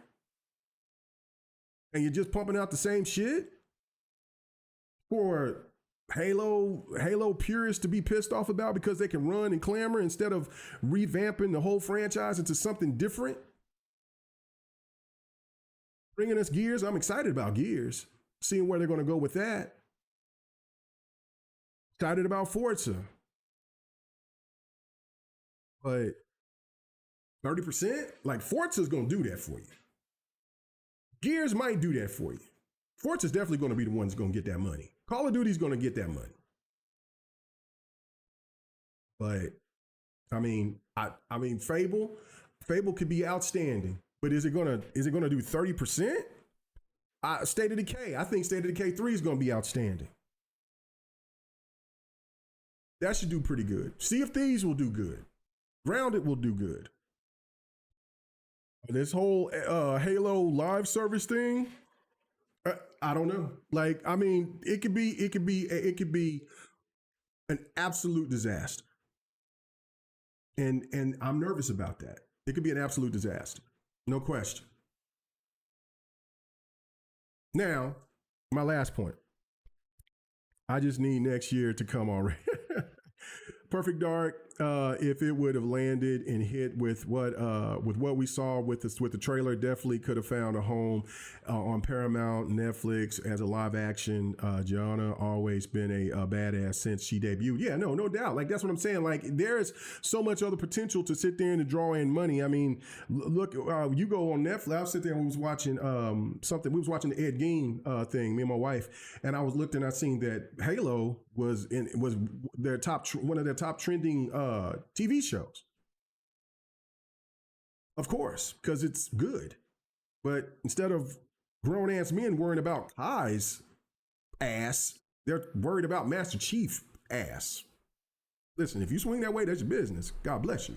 But for me, I'm looking at Kai. You know what I mean? What are you doing? You know what I'm saying? So anyway, so the thing for me on that is my last point. Now, my last point. Now there could be a trump card for all this. There could be something that can really change the game, change the dynamic right here, and that is because it's been swirling around all last week. I was about seeing it in the channels about Gabe. Now remember what I've been saying. If Gabe is ready to give it up, I mean, just think about that. Google getting Steam, okay. Amazon getting Steam. We know Sony ain't going to get Steam. We know, Tencent or anything like that is not going to get Steam. I don't see Gabe selling to a Saudi Arabia company.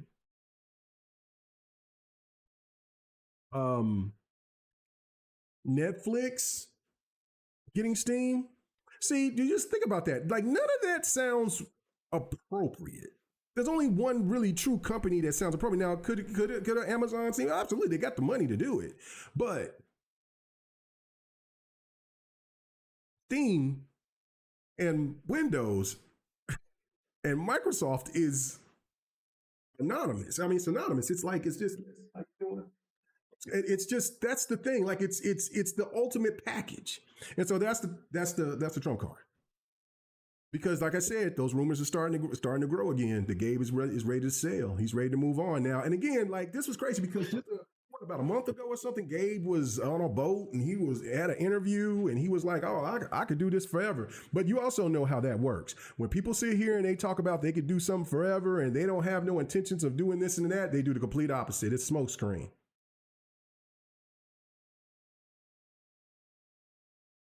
Fahim says Gabe doesn't want to be a George Lucas. George Lucas, listen. When you see them billions coming to go into your check account, you ain't gonna worry. You'll be fine being George Lucas.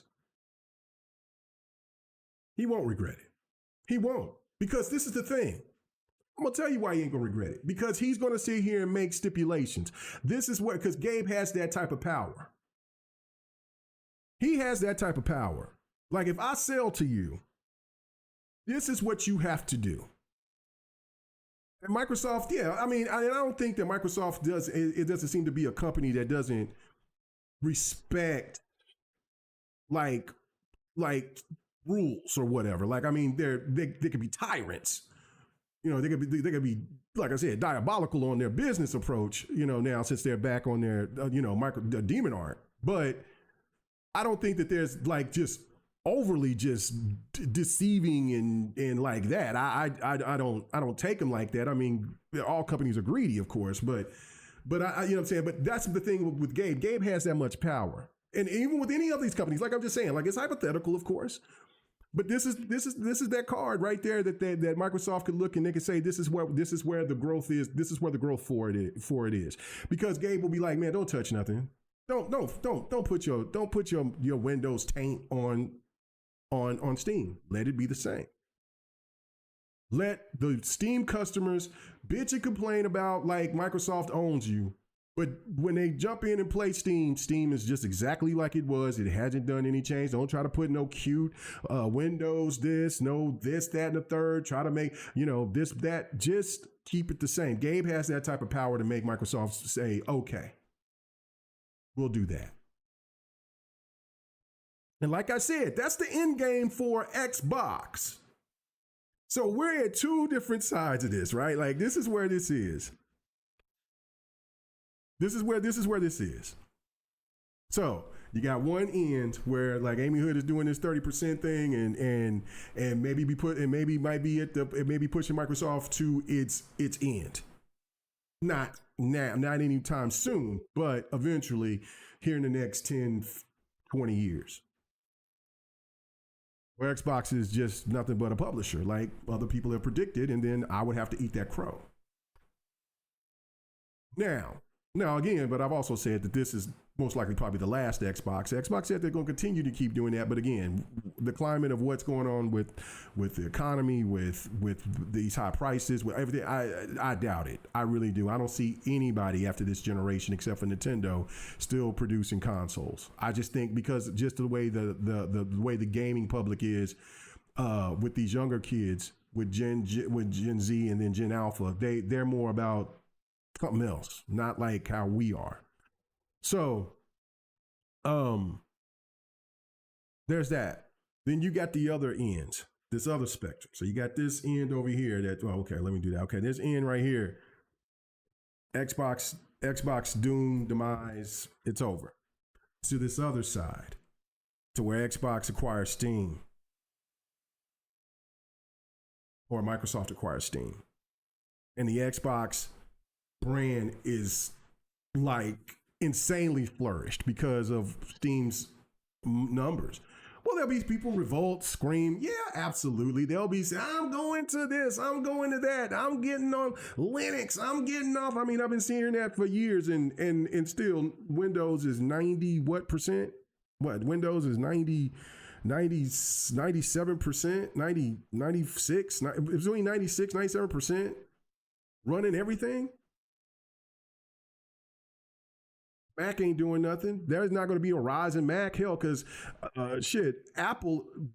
You think Microsoft is diabolical on raising these prices? Everybody knows how Apple operates. So Mac ain't going to do nothing. There's going to be a new player coming to the scene. You see what Epic has done. So that's the end game. So if the rumors of going around, like I'm saying, it's been really loud for the last week. About Gabe talking about, and this is insider stuff. Do I know for certain? Absolutely. I don't know Gabe. But that would be it. And again, the relationship between Microsoft and Gabe is completely different compared to what it was back then, 20 years ago.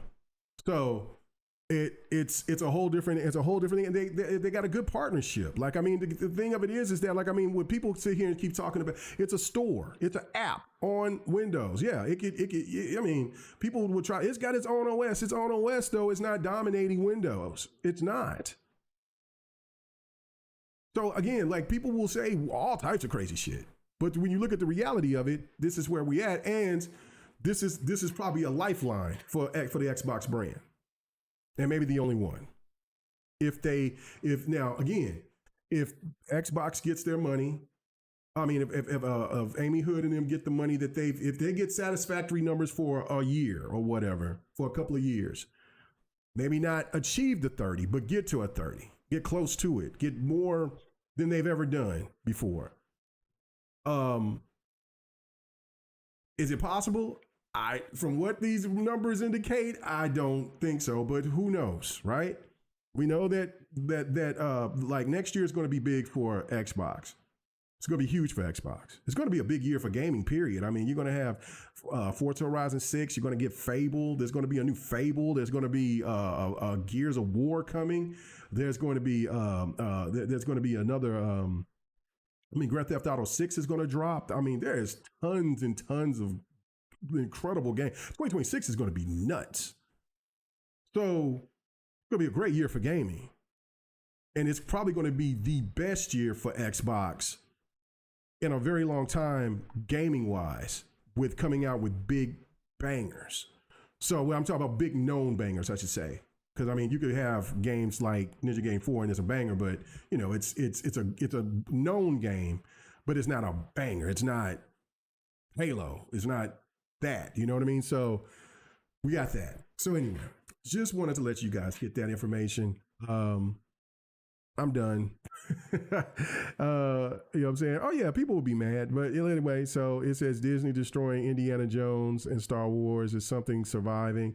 People will be mad as hell. Yeah, they'll be mad, but people get mad about everything. It was just like what I said at the beginning of the podcast. You know what I'm saying? Like, I mean, shit. It was people getting mad about the stream. It's people mad about what the season 1 of Battlefield 6 is. So people just rather stay mad instead of just enjoying the product that they like. If they don't like the costume, if they don't like the camo, don't buy it, don't get it, don't wear it. Just wear the same stuff or something different. So anyway. All right, guys, had fun. Oh my goodness, I was over there yapping. I was yapping pretty good today. All right, guys, y'all have a good one. Everybody stay blessed. I will be streaming here. If not tonight, I will probably definitely be streaming because I want to be watching the Thunder game tonight. But I will definitely stream tomorrow. If I do not stream tonight, it'll be a fighter or it'll be some Ninja Gaiden. It'll be something like that. So it'll be something that's going to be beating some ass, one or the other. Let's go. Anyway, I'll see you guys later. Everybody have a good one. Thanks for checking out the stream. If you guys are new that came through and is checking out my content and you like it, man, go ahead, hit that like button, hit that subscribe button. You know what I'm saying? It's free, but also make sure that you hit the like button. Hit me up in the comments. Let me know what you think. The like button definitely, or the dislike button. Either way, helps out with the algorithm, and it definitely shows a difference where my channel gets out to people and stuff like that. So, you know, let's go. Let's do that. I appreciate it. Big Bad Mo says, "Oh, I didn't know that Supersonics played tonight." Brother, when that banner raised up Monday, when that raised up, that banner raised up, it didn't say nothing about no Supersonics. I didn't see nothing green and gold anywhere. I seen nothing but that blue and orange. And that white, baby. That's it. That's that thunder up, baby. Thunder up. Disrespectful. All right, guys. Y'all have a good one. Peace.